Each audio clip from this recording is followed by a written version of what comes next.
नमस्कार दोस्तों, स्वागत है आप सबों का लर्निंग ऑन ट्यूब पे। और आज इस चैनल पे हम लोग मध्यकालीन भारत के इतिहास से संबंधित एक दूसरा चैप्टर पढ़ेंगे। दिल्ली सल्तनत के बाद किस तरह से दिल्ली सल्तनत का विघटन प्रारंभ होता है और प्रांतीय राज्य दिल्ली सल्तनत के बाद सिर उठाना शुरू कर देते हैं और नए नए प्रांतीय राज्य बनने लगते हैं। तो उन्हीं सब के विषय में आज इस वीडियो में हम लोग डिस्कस करेंगे। पूरे वीडियो में लगभग 25 क्वेश्चन होंगे और 25 क्वेश्चंस के अंतर्गत लगभग जितने भी प्रांतीय राज्य हो सके थे उन सबको समेटने की कोशिश की गई है। तो ध्यान से देखिएगा वीडियो को, और चैनल पे अगर आप नए हैं तो प्लीज चैनल को सब्सक्राइब कीजिए और इस वीडियो को अपने दोस्तों के साथ शेयर जरूर कीजिए। तो चलते हैं स्क्रीन पे, देखते हैं क्वेश्चंस को। तो वीडियो का फर्स्ट क्वेश्चन है, 1359 ईस्वी में जौनपुर की स्थापना किसने की थी? 1359 ईस्वी में जौनपुर की स्थापना फिरोज तुगलक के द्वारा की गई थी। फिरोज तुगलक, ठीक है। नेक्स्ट है, जौनपुर प्रांत में स्वतंत्र शासन की स्थापना किसने की थी? जौनपुर प्रांत में स्वतंत्र शासन की स्थापना मलिक हुसैन सरवर शर्की के द्वारा की जाती है। तो आंसर हो जाएगा मलिक हुसैन सरवर शर्की।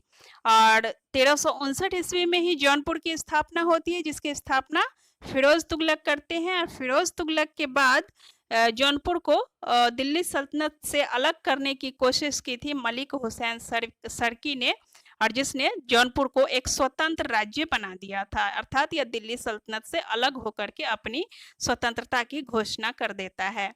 नेक्स्ट है, स्वतंत्र जौनपुर राज्य के शर्की वंश का अंतिम शासक कौन था? स्वतंत्र जौनपुर राज्य के शर्की वंश का अंतिम शासक था हुसैन शाह शर्की।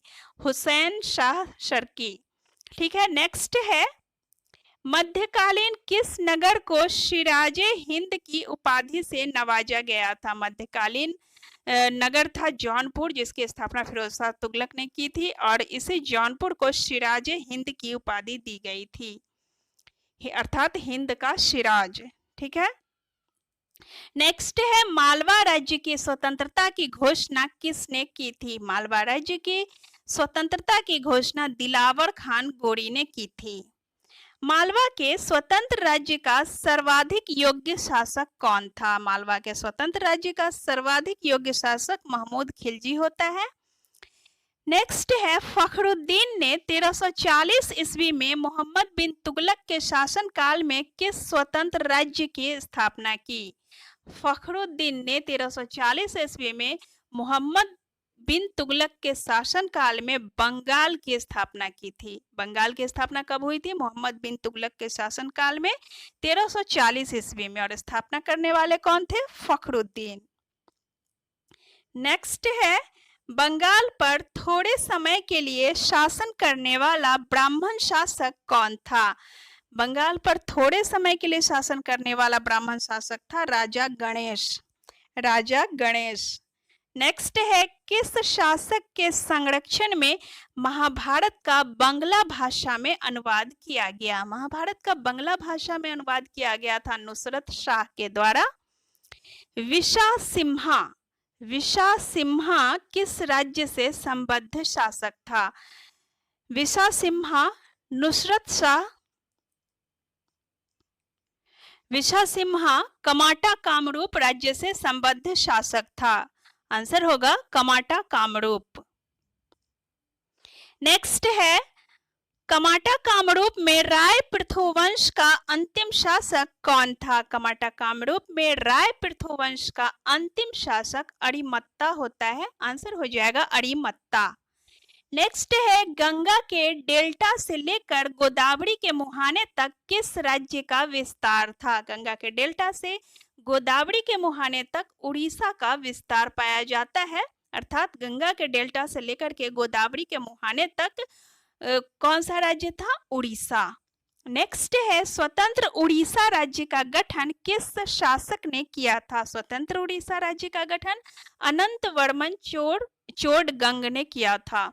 सॉरी, यहाँ पे मिसप्रिंट है, अनंत वर्मन चोडगंग। स्वतंत्र उड़ीसा राज्य का गठन किस शासक ने किया था? अनंत वर्मन चोडगंग ने।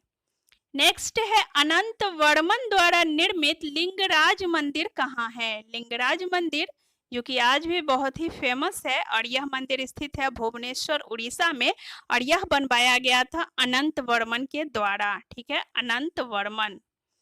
नेक्स्ट है कोणार्क के प्रसिद्ध सूर्य मंदिर का निर्माण किस शासक के संरक्षण में हुआ? कोणार्क का जो सूर्य मंदिर था यह नरसिंह प्रथम के संरक्षण में हुआ था।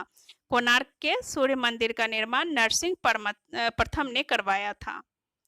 नेक्स्ट है उड़ीसा के किस शासक ने बंगाल के नसीरुद्दीन को पराजित कर गौड़ेश्वर की उपाधि धारण की? उड़ीसा का एक शासक था जिसका नाम था कपिलेंद्र, जिसने बंगाल के नसीरुद्दीन को हरा करके गौड़ेश्वर की उपाधि धारण की थी। बंगाल के गौड़ के थे ये नसीरुद्दीन और इसीलिए गौड़ के शासक को पराजित किया था कपिलेंद्र ने और इसीलिए उन्होंने गौड़ेश्वर की उपाधि धारण की थी। नेक्स्ट है कपिलेंद्र ने उड़ीसा में किस शासक वंश की स्थापना की? कपिलेंद्र ने उड़ीसा में सूर्यवंशी गजपति वंश की स्थापना की थी। सूर्यवंशी गजपति वंश। आगे बढ़ेंगे, क्वेश्चन नंबर है 18। गोविंद विद्यासागर के नेतृत्व में उड़ीसा में किस शासक वंश की स्थापना की गई? गोविंद विद्यासागर के नेतृत्व में उड़ीसा में भोई वंश की स्थापना की गई थी। उड़ीसा में एक वंश था भोई वंश, इसी भोई वंश की स्थापना की थी गोविंद विद्यासागर के द्वारा। नेक्स्ट है कश्मीर में नवीन हिंदू शाही राजवंश की स्थापना किसने की? कश्मीर में नवीन हिंदू शाही राज्य की स्थापना सिंहदेव ने की थी। सिंहदेव। अगला क्वेश्चन है 1320 ईस्वी में दलूचा के आक्रमण के समय कश्मीर का हिंदू शासक कौन था? दलूचा के आक्रमण के समय कश्मीर पर सुहादेव नाम का हिंदू शासक शासन कर रहा था। आगे क्वेश्चन है क्वेश्चन नंबर 21। कश्मीर में प्रथम मुसलमान राजवंश की स्थापना शमसुद्दीन शाह के द्वारा की गई, उसके द्वारा स्थापित राजवंश का नाम क्या था? शमसुद्दीन शाह ने मुस्लिम राज्य की स्थापना की कश्मीर में और इस मुस्लिम राजवंश का नाम था शाह मीर वंश। इससे पहले कश्मीर में हिंदू राजवंश का शासन था। तो पहले मुसलमान राजवंश की स्थापना शमसुद्दीन शाह के द्वारा की गई थी। नेक्स्ट क्वेश्चन है 1398 में उत्तरी भारत पर तैमूर के आक्रमण के समय कश्मीर का शासक कौन था? उत्तरी भारत पर जब तैमूर लंग का आक्रमण हुआ था उस समय सिकंदर शाह शासन कर रहा था कश्मीर पर। नेक्स्ट है कश्मीर के मार्तंड मंदिर का विनाश किसने किया था? कश्मीर के मार्तंड मंदिर बहुत ही फेमस मंदिर है यह, तो इसी कश्मीर के मार्तंड मंदिर का विनाश किया था सिकंदर शाह ने। सिकंदर शाह को उसकी धार्मिक कट्टरता की नीति अपनाने तथा हिंदुओं के साथ निर्मम व्यवहार करने के कारण किस नाम से जाना जाता है? सिकंदर शाह बहुत ही धार्मिक रूप से बहुत ही ज्यादा कट्टर था। वो मुसलमानों को ही सही मानता था और हिंदुओं के मामले में बहुत ही कट्टर था। तो उसने हिंदुओं के साथ बहुत ही निर्मम व्यवहार किए और हिंदुओं का कत्लेआम किया और इसी वजह से उसका नाम बुत शिकन पड़ा था। बुत शिकन अर्थात बुत का अर्थ होता है मूर्ति और शिकन का अर्थ होता है तोड़ने वाला।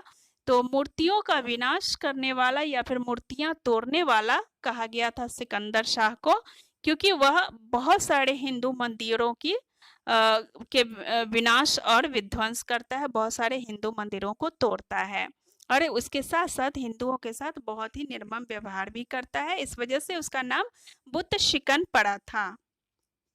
नेक्स्ट है स्वतंत्र कश्मीर का महानतम सम्राट कौन था? स्वतंत्र कश्मीर के महानतम सम्राट की अगर बात करें तो वह था जैनुल आबिदीन और यह बहुत ही दयालु शासक था जैनुल आबिदीन और इसलिए इसे महानतम सम्राट की संज्ञा दी गई है। तो इसी के साथ समाप्त होता है ये वीडियो। नेक्स्ट वीडियो में फिर आपसे मुलाकात होगी 25 क्वेश्चंस के साथ। फिर से इस चैप्टर को कंटिन्यू करते हुए नेक्स्ट चैप्टर में हम लोग बढ़ेंगे। तो फिर मिलते हैं नेक्स्ट वीडियो में। तब तक के लिए देखते रहिए लर्निंग ऑन ट्यूब को। धन्यवाद। तो आज के लिए बस इतना ही। मिलते हैं फिर नेक्स्ट वीडियो में कुछ नए प्रश्नों के साथ। और दोस्तों, चैनल को सब्सक्राइब कीजिए और वीडियो को शेयर कीजिए। Thank you.